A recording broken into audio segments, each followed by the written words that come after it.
The same thing happens every time I watch James Cameron's Avatar, and I have rewatched it a lot since I saw it in theaters at age 9. Without fail, I find myself spellbound by the first half and the first half only. Like, everything up to and including the hair sex bit, it's my trash. As an adult, I can recognize a lot of the political discomfort, the limp and historically troubling attempts at including good colonists, the way it quickly becomes existentially terrifying when you realize we're essentially watching an invasion of the body snatchers from the perspective of the body snatchers, but I still get invested. I love Pandora. I love its creatures and its vistas. I even like watching this dumb, aggressive sirloin man Jake Sully run around and slowly fall in love with his capable alien mentor. The training montage in the middle is still just so nice to watch. I don't know, it brings out my heterosexual side. But then the second half arrives, and by the time Home Tree goes down, I'm just entirely checked out, and I can't even stay invested on a surface level. And why is that? Is it just because I preferred the story when it was just a 100-minute world-building exercise? Because I was disappointed when the mediocre plot finally got set into motion from where it was once safely ignorable?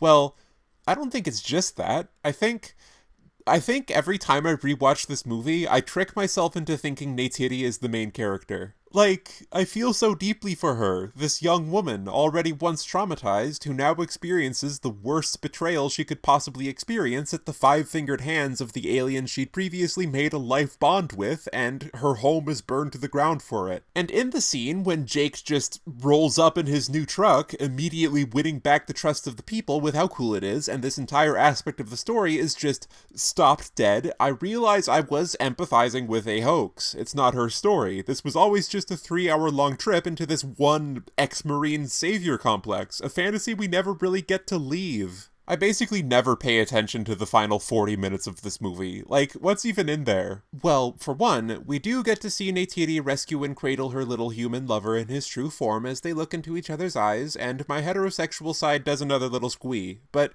nothing built up to this. The relationship was fixed instantly when Jake rolled up in his new fucking truck. The scene was better in Ad Astra. And that's the double bind, cause I want to like this movie and all its artistry and splendor, but everything I like about it ends up as a point against it. Everything I like is just another thing that gets subsumed by the aggressive sirloin's black hole level influence on the plot, this literal chosen one motherfucker who crashes into this lovingly crafted world and commandeers it for himself. Side note, I wish they had kept the scientific legitimacy of the Na'vi deity up in the air. Like, I'd rather they protected the Tree of Souls because it was sacred to them and no other technically justified reason, and have that be enough. Thanks for watching.